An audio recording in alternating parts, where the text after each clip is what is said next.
ಎಲ್ಲರಿಗೂ ನಮಸ್ಕಾರ. ಪರಿಮಳ ಕಿಚನ್ಗೆ ಸ್ವಾಗತ. ನಾನು ನಿಮ್ಮ ಪರಿಮಳ.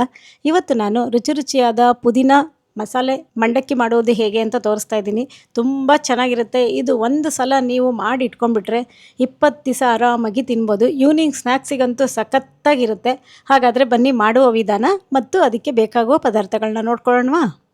ಒಂದು ಕಟ್ಟು ಪುದೀನ ಸೊಪ್ಪು ತಗೊಂಡು ಬರೀ ಸೊಪ್ಪು ಮಾತ್ರ ಬಿಡಿಸಿ ಚೆನ್ನಾಗಿ ತೊಳೆದು ಒಂದು ಮಿಕ್ಸಿ ಜಾರಿಗೆ ಹಾಕೋತಾ ಇದ್ದೀನಿ. ಎಲ್ಲ ಹಾಕ್ಕೊಂಡು ನುಣ್ಣಿಗೆ ಪೇಸ್ಟ್ ಮಾಡ್ಕೋಬೇಕು. ರುಚಿಗೆ ತಕ್ಕಷ್ಟು ಉಪ್ಪು ಹಾಕ್ಕೊಂಡಿದ್ದೀನಿ ನೋಡಿ. ಅದಕ್ಕೆ ಒಂದು 2-3 ಸ್ಪೂನಷ್ಟು ನೀರು ಹಾಕ್ಕೊಂಡು ನುಣ್ಣಿಗೆ ಪೇಸ್ಟ್ ಮಾಡ್ಕೊಳ್ಳಿ. ಮೊದಲಿಗೆ ಬರೀ ಎಲೆ ಪೇಸ್ಟ್ ಆಗೋದಿಲ್ಲ, ಅದಕ್ಕೆ ಸ್ವಲ್ಪ ನೀರು ಹಾಕ್ಕೋಬೇಕು.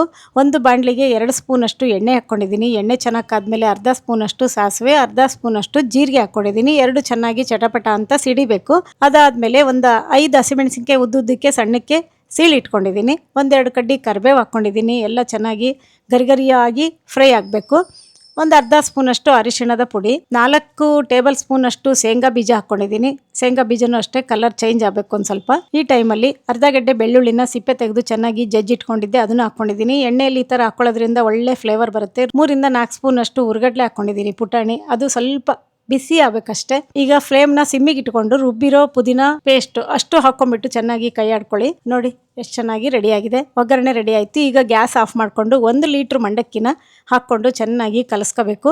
ಆಲ್ರೆಡಿ ಉಪ್ಪು ಹಾಕಿದ್ದೀವಿ ಮತ್ತು ಮಂಡಕ್ಕಿಲೂ ಉಪ್ಪಿರೋದ್ರಿಂದ ಮೇಲೆ ನೋಡಿಕೊಂಡು ಹಾಕ್ಕೊಳ್ಳಿ. ಉಪ್ಪು ಖಾರ ನಿಮಗೆ ರುಚಿಗೆ ತಕ್ಕಂತೆ ನೀವು ಮಾಡ್ಕೋಬೋದು. ಒಳ್ಳೆ ಬಣ್ಣ ಬಂದಿದೆ. ತಿನ್ನಕ್ಕಂತೂ ಒಳ್ಳೆ ಸಖತ್ತಾಗಿರುತ್ತೆ. ಫ್ಲೇವರು ಸೂಪರ್ ಆಗಿರುತ್ತೆ.